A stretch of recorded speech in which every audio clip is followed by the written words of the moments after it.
সেনাবাহিনীকে নিয়ে যে কোনো ধরনের মন্তব্য করা থেকে বিরত থাকা উচিত বলে আমরা মনে করি। মানবিক করিডোরের নামে একটা উদ্যোগ, এই ধরনের কোনো উদ্যোগ নেওয়া দেশের জন্য কল্যাণকর হবে না। সেনাবাহিনী আমাদের গর্বিত সেনাবাহিনী, ইতিহাসের গুরুত্বপূর্ণ বাঁকে তাদের অনেক মর্যাদাপূর্ণ অবদান বাংলাদেশের স্বাধীনতা আন্দোলনের মধ্য দিয়ে আমাদের এই সেনাবাহিনী গড়ে উঠেছে। কোনোভাবে কোনো কার্যক্রমের মাধ্যমে, কারো কোনো পদক্ষেপের মাধ্যমে আমাদের এই গর্বের প্রতিষ্ঠান বিতর্কিত হোক, এটা আমরা চাই না।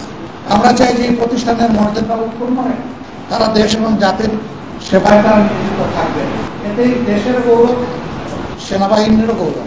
আমরা আমাদের সেনাবাহিনীকে সেই গৌরবের জায়গায় রাখতে চাই এবং এই জায়গা কেউ ক্ষতিগ্রস্ত করবেন না, সেই দিকে আমরা আশা রাখতে চাই। সেনাবাহিনীকে নিয়ে যে কোনো ধরনের মন্তব্য করা থেকে বিরত থাকা উচিত বলে আমরা মনে করি। এই বিষয়টা একটা দেশের সার্বিক নিরাপত্তার সাথে সংশ্লিষ্ট। সেনাবাহিনীকে বিতর্কিত করলে একটা স্বাধীন দেশ বড় ধরনের ঝুঁকিতে পড়তে পারে। আমরা সেই সমূহ বিতর্ক থেকে আমাদের প্রিয় গর্বিত সেনাবাহিনীকে আমরা মুক্ত রাখতে চাই। আল্লাহ তাআলা এই কাজে আমাদের সকলকে সহযোগিতা করুন। ওয়ালটন আবারও মিলিয়নিয়ার অফারে ওয়ালটন ফ্রিজ কিনে আপনিও হয়ে যেতে পারেন মিলিয়নিয়ার। মানবিক করিডোরের নামে একটা উদ্যোগ, আমরা সর্বপ্রথম এটি আমাদের নলেজে আসার সাথে সাথেই আমরা বলেছি এর সাথে জাতীয় নিরাপত্তার বিষয় জড়িত।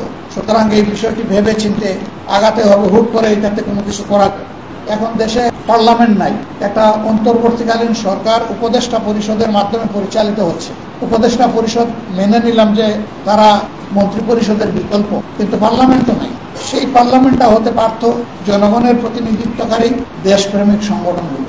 সরকার তাদের সাথে এই ব্যাপারে বসা উচিত এবং সকল পক্ষের সাথে না বসে এই ধরনের কোনো উদ্যোগ নেওয়া দেশের জন্য কল্যাণকর হবে না। আমরা আশা করব যে এই ব্যাপারে সরকার যথাযথ গুরুত্ব দেবেন এবং রাজনৈতিক দলসমূহের সাথে বসে, আরও যারা অংশগ্রহণ আছেন তাদের সাথে বসে, যারা সিকিউরিটি এক্সপার্ট আছেন তাদের সাথে বসে এই বিষয়ে সিদ্ধান্ত নেওয়া যেতে পারে। অথবা বিষয়টি যেহেতু অনেক বড়, এটাকে পরবর্তী নির্বাচিত সংসদের উপর ছেড়ে দেওয়া যেতে পারে, সেটাই উত্তম হবে।